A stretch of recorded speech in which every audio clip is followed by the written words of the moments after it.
Hello everyone, this is Pranab Kumar Vaidya.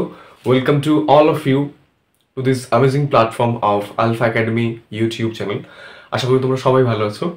আর আজকে আমাদের আলোচনার টপিক হচ্ছে, তোমরা দেখতে পাচ্ছ DBE ডাবল বন্ড ইকুইভ্যালেন্ট, যেটা তোমাদের ক্যালকাটা ইউনিভার্সিটিতে পড়ো, তোমাদের ফার্স্ট সেমিস্টারে অর্গানিকের এই পার্টটা রয়েছে। এখান থেকে কোশ্চেন আসার চান্স রয়েছে।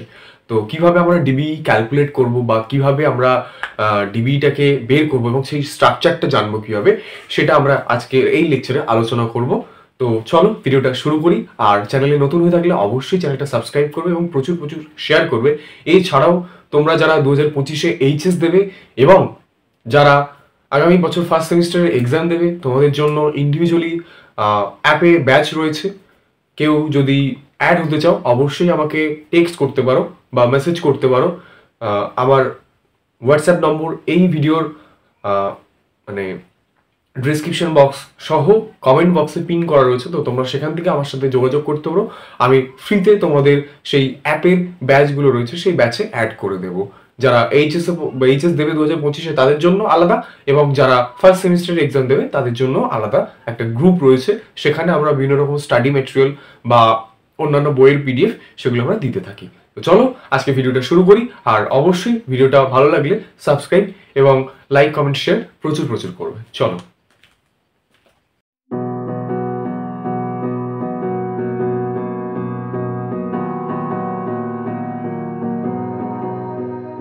তোমাদের যে ডিবিই রয়েছে ডাবল বন্ড ইকুইভ্যালেন্ট, এই ডাবল বন্ড ইকুইভ্যালেন্টটা আসলে কি না, কোন একটা মলিকিউল রয়েছে, সেই মলিকিউলের মধ্যে যখন পাই বন্ডস থাকে অথবা রিং থাকে অথবা একটা কম্বিনেশন থাকে সেই পাই বন্ড এবং রিং এর, সেটাকেই বলা হচ্ছে ডাবল বন্ড ইকুইভ্যালেন্ট। অর্থাৎ একটা মলিকিউল রয়েছে, সেই মলিকিউলের মধ্যে শুধুমাত্র পাই বন্ডও থাকতে পারে অথবা শুধুমাত্র রিংও থাকতে পারে অথবা পাই বন্ড এবং রিং দুটোর মিক্স থাকতে পারে, সেটাকেই বলা হচ্ছে ডিবি। তাহলে আমরা লিখে রেখেছি, দেখো, DB means the presence of only pi bonds or only rings or a combination of pi bond and rings in a molecule. একটা মলিকিউলের মধ্যে যে পাই বন্ড গুলো রয়েছে বা যে রিং গুলো রয়েছে বা সেই রিং এবং পাই বন্ড দুটোর মিলন রয়েছে, দুটো একসাথেই রয়েছে, সেটাকেই বলা হচ্ছে ডিবিই ডাবল বন্ড ইকুইভ্যালেন্ট। এটাই হচ্ছে তোমার ডিবি। এবং এই ডিবি থেকে বেসিক্যালি একটা জিনিস জানা যেতে পারে, সেটা হচ্ছে এই CA XBNC এবং OD। এখানে এই যে ABCD তিনটের মানে এটা কি? A মানে হচ্ছে number of carbon atom, B মানে হচ্ছে নাম্বার অফ মোনোভ্যালেন্ট অ্যাটমস। অর্থাৎ সাপোজ এখানে একটা মলিকিউল রয়েছে, আমি একটু পরে করাবো, সেটা দেখলেই বুঝতে পারবে। সেই মলিকিউলটার মধ্যে এটা বেসিক্যালি হচ্ছে তোমার কার্বন অ্যাটম বা অ্যাটমস, বিটা হচ্ছে মোনোভ্যালেন্ট অ্যাটমস, যেটা বেসিক্যালি হাইড্রোজেন এবং হ্যালোজেন ইনক্লুড থাকে যেটাতে, এবং সি হচ্ছে তোমার নাম্বার অফ ট্রাইভ্যালেন্ট অ্যাটমস, এবং ডি হচ্ছে নাম্বার অফ বাইভ্যালেন্ট অ্যাটমস। এই জিনিসটা একটু মুখস্থ রাখবে তোমরা, এই জিনিসটা একটু মনে রাখবে, এই জিনিসটা পুরো এই পার্টটা একটু মনে রাখবে। আর সূত্র ডিবিই বের করার যে অরিজিনাল সূত্র, সেই সূত্রটা বেসিক্যালি হচ্ছে এইটা, ডিবিই মিন্স A + 1 - B - C/2। এটা হচ্ছে তোমার ফর্মুলা হচ্ছে এটাই হচ্ছে তোমাদের ডিবিই ক্যালকুলেট করার ফর্মুলা। জাস্ট এইটুখানি মনে রাখবে। আজকে এই লেকচারটা খুব বেশি আহামরি বড় হবে না, খুব বেশি বড়, একেবারে ছোট্ট লেকচার হবে। একটুখানি দেখে নিলে এখান থেকে 2 নম্বর তোমাদের পকেটে চলে আসবে। তো এটা হচ্ছে ব্যাপার। তাহলে আমি প্রথমে ডিবিই এর যে ডেফিনেশন সেটা আমি দিলাম, যে ডিবিই অ্যাকচুয়ালি হোয়াট ইজ ডিবিই সেটা আমি বলে দিলাম। আর 2 নম্বর আমি বললাম তোমাদের, এই একটা সাপোজ এটা একটা মলিকিউল, সেই মলিকিউলের এটা ABCD রয়েছে, এটা হচ্ছে তোমার কি, ওয়ারেজ A হচ্ছে তোমার number of carbon atoms or atom, B হচ্ছে নাম্বার অফ মোনোভ্যালেন্ট অ্যাটমস, C হচ্ছে নাম্বার অফ ট্রাইভ্যালেন্ট অ্যাটমস এবং D হচ্ছে number of bivalent atoms. B মানে বেসিক্যালি এখানে মোনোভ্যালেন্ট বলা হয়েছে, মোনোভ্যালেন্টে কিন্তু হাইড্রোজেন এবং হ্যালোজেন দুটোই ইনক্লুড করা হয়েছে। এই কথাই জাস্ট মনে রাখবে। এই কথা মনে রাখলে আমরা সাপোজ কোনো একটা মলিকিউল দেবো, সেই মলিকিউলের ডিবি ক্যালকুলেট করে তার স্ট্রাকচারটা আমরা ডেফিনেটলি করে দিতে পারবো। তো চলো আমরা একটা এক্সাম্পলের মাধ্যমে একটা বা দুটো বা বেশ কিছু জিনিস বা কিছু হোমওয়ার্ক সেটা তোমরা করতে পারো প্র্যাকটিসের জন্য।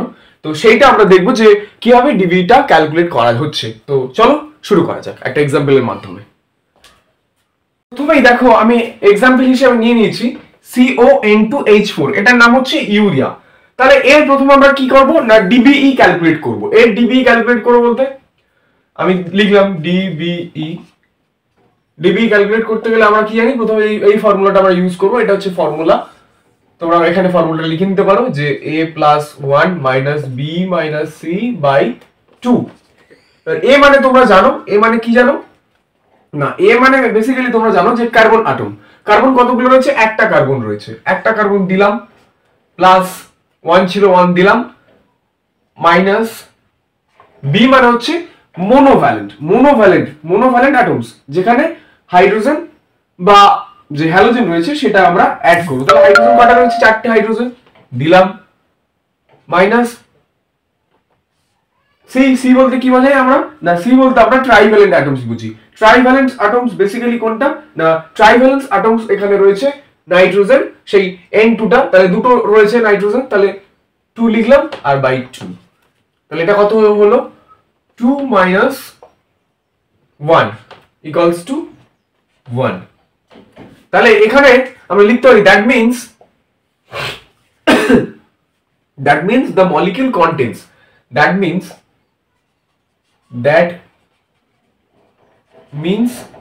the molecule contains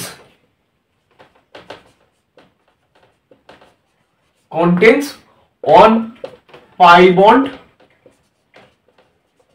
or on double bond or on ring।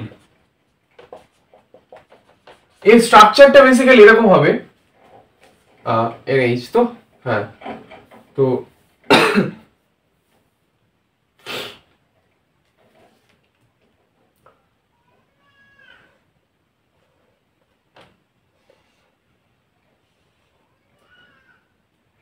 NH2 এখানে CO হবে বেসিক্যালি, এখানে হচ্ছে CO, এটা হচ্ছে NH2 হবে এবং এটা হচ্ছে NH2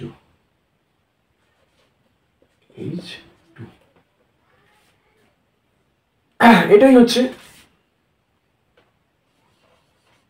এটা ও হবে, sorry I am so sorry, এটা হচ্ছে অক্সিজেন, यस কার্বনটা তো থাকবে না। তাহলে সেই দেখো এখানে দেখো যে একটা পাই বন্ড বেসিক্যালি কিন্তু মানে বহন করছে, that means the molecule contains one pi bond or one double bond or one ring, একটা ডাবল বন্ড কিন্তু এখান থেকে কন্টেন করছে, ঠিক আছে। তো এবার আমরা নেক্সট আরেকটা যাব, আর একটা এক্সাম্পল দেবো, বেশি দেবো না, একটা এক্সাম্পল দিয়ে একটা ছোট্ট এক্সাম্পল দেবো, দিয়ে বাকি আমরা কোনো কিছু একটু হোমওয়ার্ক টাইপের কিছু জিনিস দেবো, মানে কোশ্চেন আনসার প্র্যাকটিস করার জন্য, তোমরা সেগুলো করতে পারো। তো চলো আরো একটা এক্সাম্পল দিয়ে আমরা দেখে নিই, সেটা একটু অন্যরকম হবে, দেখবো আমরা সেটা কি। এক্সাম্পলটা দেখছো, এই এক্সাম্পলে কিন্তু একটা টুইস্ট আছে, কি টুইস্ট সেটা দেখা যাক।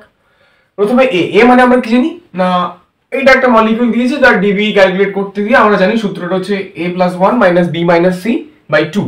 তাহলে এ মানে হচ্ছে কি, আমরা জানি কার্বন সংখ্যা কটা, 7টা দিলাম, 7 + 1 দিলাম, আর বিটা হচ্ছে হাইড্রোজেন বা হ্যালোজেন, মোনোভ্যালেন্ট যেহেতু, তাহলে কটা আছে, 6টা, মাইনাস আর সিটা কত হবে, তাহলে সিটা বেসিক্যালি হবে তোমার 0। সি মানে কি, আমরা সি মানে কি জানি না, সি মানে আমরা বেসিক্যালি জানি ট্রাইভ্যালেন্ট কিন্তু এখানে কোনো কিছু নেই, সেই রেসপেক্টে সি হবে 0/2। তাহলে এখানে কত আসছে 8 প্লাস, ও সরি মাইনাস হবে 8 - 3, তাহলে 8 - 3 হলে কত হবে, 5 হবে বেসিক্যালি, তাহলে 5 হবে। এবার এই যে ডিবি এর ভ্যালু, আগেরবার আমরা পেয়েছিলাম, আগের এক্সাম্পলটাতে ডিবি এর ভ্যালু পেয়েছি 1, আর এইটার ভ্যালু পেয়েছি, ডিবি এর ভ্যালু পেয়েছি 5। এই 5টা যে পেলাম, এখানে একটু তোমরা জানবে যে ইফ ডিবিই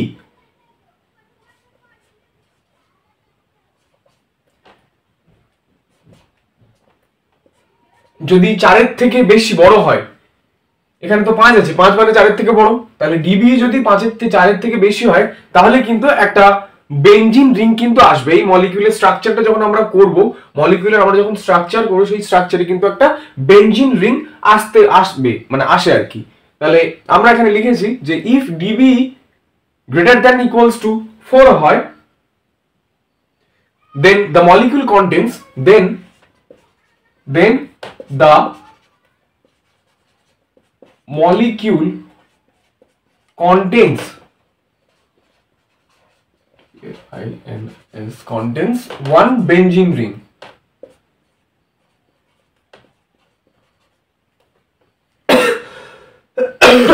Sorry, benzene ring.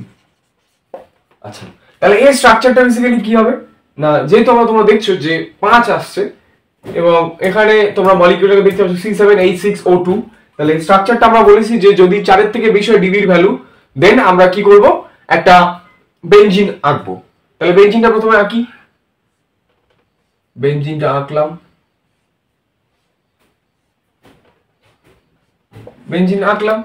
এবার আমাদের বাকি যে স্ট্রাকচার, এটা এরকম দিতে পারো অথবা এইভাবেও দিতে পারো, এটা আমি অন্যরকম ভাবে করি একটু। এটা হচ্ছে বেনজিন এবং সেই বেনজিনের বেসিক্যালি কার্বন আসবে, এটা হচ্ছে অক্সিজেন, এটা হচ্ছে হাইড্রোজেন, আর এখানে হচ্ছে একটা ডাবল বন্ড দিয়ে অক্সিজেন আসবে। এই হচ্ছে তোমার স্ট্রাকচার। বেনজিনটা কেন হলো আশা করি বোঝাতে পেরেছি যে 4 এর থেকে যেহেতু ভ্যালুটা বেশি আছে তার জন্য একটা বেনজিন আছে। তো এই ছিল হচ্ছে আজকে তোমাদের ডিবি ক্যালকুলেট করার প্রসেস। এই এক্সেপশনাল বলতে এক্সেপশনাল কিছু না, 4 এর থেকে যখন ভ্যালুটা বেশি আসবে তখন এরকম একটা স্টেটমেন্ট লিখবে, লিখে তোমরা একটা বেনজিন রিং দিয়ে মলিকিউলটাকে স্ট্রাকচারটাকে ড্র করবে, ব্যাস করলেই হয়ে গেল। তাহলে আজকের ক্লাসে আশা করি বোঝাতে পেরেছি যে ডিবিটা কি। ডিবি মিন্স একটা মলিকিউলের মধ্যে, আমি আরো একবার রিপিট করছি, ডিবি মানে হচ্ছে একটা মলিকিউলের মধ্যে যদি একটা পাই বন্ড থাকে বা একটা রিং থাকে বা পাই বন্ড এবং রিং দুটোই থাকে তাহলে সেটাকে বলা হয় ডিবি। ডিবি মানে হচ্ছে CaXB, আর তোমার এদিকে হচ্ছে এন ছিল, হ্যাঁ NCOD, যেখানে A মানে হচ্ছে তোমার কার্বন অ্যাটমস, B মানে হচ্ছে মোনোভ্যালেন্ট অ্যাটমস যেখানে হাইড্রোজেন এবং হ্যালোজেন দুটোই কিন্তু ইনক্লুড করা থাকে, আর C হচ্ছে তোমার বেসিক্যালি হচ্ছে ট্রাইভ্যালেন্ট এবং D হচ্ছে বাইভ্যালেন্ট অ্যাটমস। এবার সেখান থেকে আমরা একটা মলিকিউল নিয়েছিলাম, প্রথমে ইউরিয়া নিয়েছিলাম, ইউরিয়ার ডিবি ভ্যালু এসেছিল 1, যেখানে আমরা দিয়েছিলাম যে 1 মানে হচ্ছে 1 পাই বন্ড বা 1 রিং বা সেটা বহন করেছিল বা অন ডাবল বন্ড ক্রিয়েট করেছিল, সেটা আমরা স্ট্রাকচারটাও করে দিয়েছি। তারপর আমরা এক্সেপশনাল বলতে একটা টুইস্ট বিশেষত্ব একটা এক্সাম্পল নিয়েছিলাম, এই এক্সাম্পলটা C7H6O2, যা ডিবি ক্যালকুলেট করেছিলাম। ডিবি ক্যালকুলেট করলে এই সূত্রটা অবলম্বন করে আমরা ডিবি ক্যালকুলেট করেছিলাম, ডিবির ভ্যালু এসেছিল 5। এবার এখানে একটা স্টেটমেন্ট তোমাদেরকে জেনে রাখা দরকার, নোট হিসেবে তোমরা লিখে রাখতে পারো, এটা নোট বেসিক্যালি যে ডিবি ভ্যালু যদি 4 এর থেকে বেশি হয় দেন সেই মলিকিউল একটা বেনজিন বন্ড কন্টেন্স করে বা কন্টেন্ট বহন করে বা ক্রিয়েট করে, ঠিক আছে। তো আমরা বেনজিন রিংটা করে সেই স্ট্রাকচারটা আমরা দিয়ে দিলাম। আশা করি আজকের লেকচারের পুরো ব্যাপারটা আমি বোঝাতে পেরেছি যে ডিবি বিষয়টা কি এবং তার এক্সাম্পল সহ কিভাবে ক্যালকুলেট করব বা কিভাবে স্ট্রাকচারটা আঁকবো সেটা ক্লিয়ার করতে পেরেছি। এবার আমরা বেশ কয়েকটা এক্সাম্পল দিয়ে দেবো, তোমরা সেটা যদি পারো তাহলে বাড়িতে প্র্যাকটিস করো, তাহলে তোমাদের সুবিধা হবে। তো আমি কিছু এক্সাম্পল দিয়ে দিচ্ছি, তোমরা জাস্ট লিখে রাখতে পারো। চলো দিই কিছু এক্সাম্পল।